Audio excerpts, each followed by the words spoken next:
I'm Isis Romero, and this is the news in San Antonio. A crew that was cutting grass found a badly decomposed body hidden in tall brush.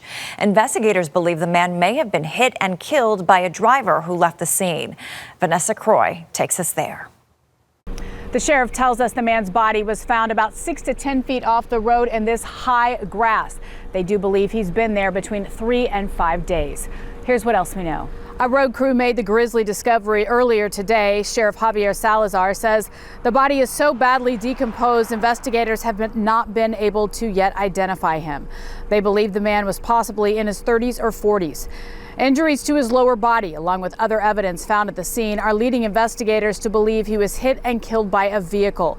The sheriff says this stretch of road is dark at night, and it's possible the driver may have thought they hit an animal or something else.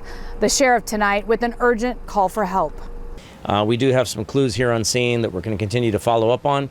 But again, we'd much rather listen to explanation from somebody that comes forward and wants to talk to us about it versus us having to go find that person, drag them out of bed, and then get that information ourselves. Investigators are also looking into if the man found out here today is connected to a recent missing persons case. The sheriff says the description of the man is similar and the timeline coincides of when that man disappeared. He said, but there is one distinction. The clothing did not match the description of the man found out here today. If you know anything or saw anything, call the Bexar County Sheriff's Office. In far southeast Bexar County, Vanessa Croy, KENS 5. In Universal City, an arrest was just made in a nearly 45-year-old murder case of a young woman. The man now facing charges was found in Arizona. Rania Kaur tells us how investigators were finally able to track him down. DNA samples helped create a male DNA profile, but for years there were no matches until now. Investigators say the victim, Yolanda Herrera, was last seen leaving a bar early in the morning back on April 11, 1981. She was believed to be heading home. Her body was discovered 2 days later in a field off East Aviation Boulevard. An autopsy revealed she died by multiple blunt force injuries and she was possibly sexually assaulted before her death. Even with DNA samples and multiple interviews, Universal City Police had no matches. In 2021, a male DNA profile was created. Then last year, police say a DNA sample that was collected matched to a man named Kelly Lee Brower. I spoke to the family on Thursday when we got back into town, and it's just surreal. After 45 years to give them that, it's a pride and a joy that you can't describe. It's personally put in words. Brower confessed to the murder. He lived in Universal City at the time of the murder. Investigators say there is no evidence that Brower and Herrera knew each other prior. Brower is facing charges of capital murder. Brower is yet to be extradited from Arizona. Rania Kaur, KENS 5.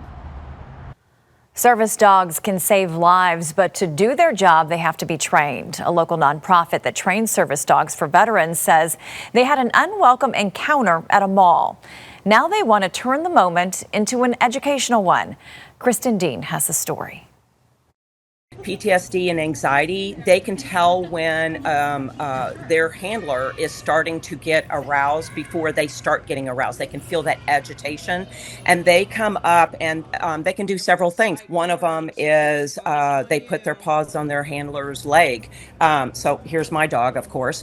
Train a dog, save a warrior. That's the local group offering a unique approach to training service dogs. We look at it as a team approach. We train the person and the dog together. So we're training medical alert service dog teams in order to improve that person's quality of life and in a lot of cases prevent suicide. Sunday, August 16th, Cooper, the dogs, and their handlers were doing escalator training at Rolling Oaks Mall. We like to go and at least go by them and show them the noisy escalators to help prevent them from being nervous. 10 minutes after arriving in Dillard's, the manager approached. She said, "What are you doing here?"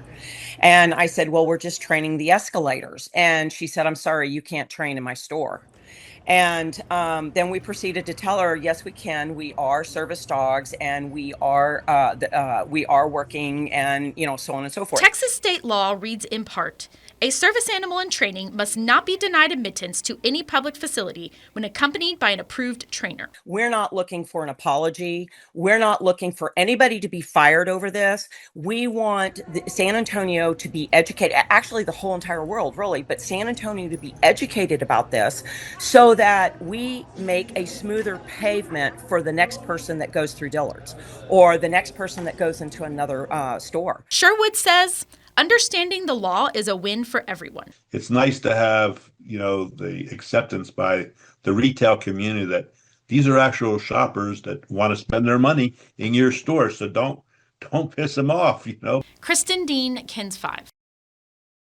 We reached out to Dillard's for a response, and they said in part, quote, "For safety and accessibility reasons, our team asked the group to clear the escalator area so traffic could flow freely. At no point were they asked to leave the store, and they were welcome to continue their visit." Six Flags Fiesta Texas broke ground on what it calls the largest single investment in the park's 35-year history. Werewolf Gorge will be the world's longest family launch coaster. It'll feature 4 launches along 4,000 feet of track and reach speeds of up to 40 miles per hour. Riders will venture into a mysterious quarry that is home to a centuries-old werewolf legend. The ride is expected to open next year. And that's the news in San Antonio.